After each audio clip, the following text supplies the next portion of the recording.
Coming up on Look Today, well, the warm weather has area ski owners concerned as the winter break approaches. Will they be operational? Well, I've got the latest info.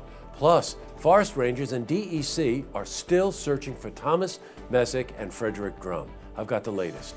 And the city of Saratoga rolls out a more user-friendly website. And it's all ahead on Look Today.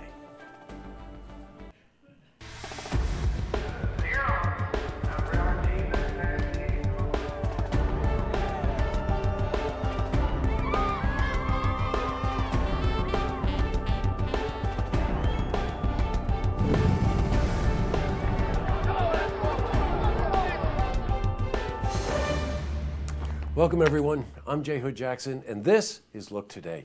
Well, in tonight's program, we interview Wellspring Executive Director Maggie Frank about how the organization helps those in need.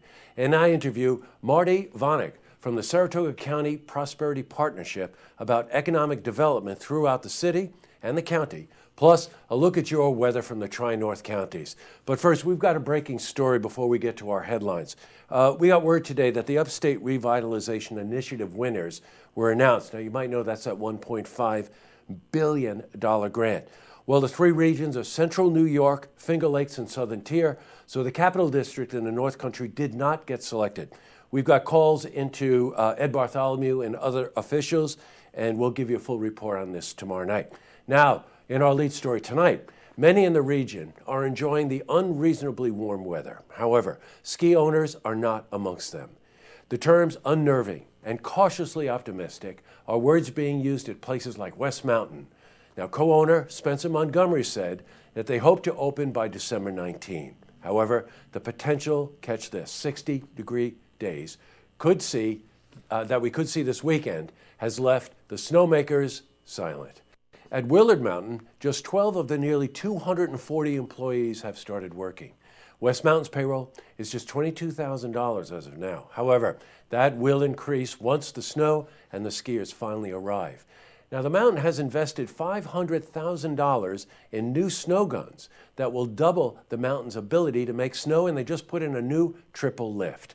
Now, they just have to wait for the cold weather. And changing from news to weather, the region saw a little bit of rain this morning. However, it has since cleared up. How's the weekend shaping up? For the latest, we're going to head to our Glens Falls Weather Center for a look at your first forecast.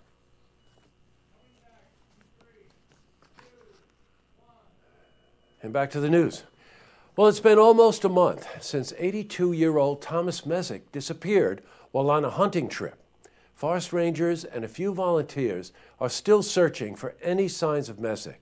DEC official Dave Winchell says they are still operating it as a search and not a recovery. He said that the focus of the search is to find Messick alive. Well, anyone with information is asked to call forest rangers. The number is 897-1300.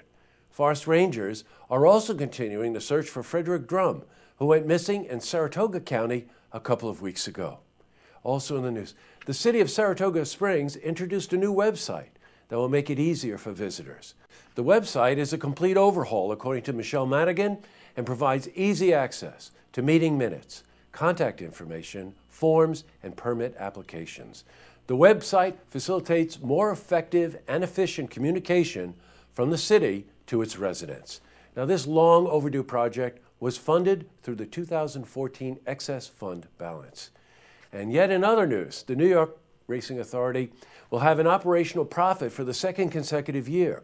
Now, this is the first time in 15 years that NYRA has posted profits in consecutive seasons. The state government took over NYRA operations a few years ago and has not returned it to private ownership as of yet. Also in the news, the Saratoga Springs Police will set up a sobriety checkpoint tonight and increase random patrols. Tonight's efforts are part of a season-long commitment to make sure people drive safely during the holiday season. Tonight marks the fourth time they have set up checkpoints during the holidays. Still to come, I interview Saratoga County Prosperity Partnership President Marty Vonig about economic development throughout the county.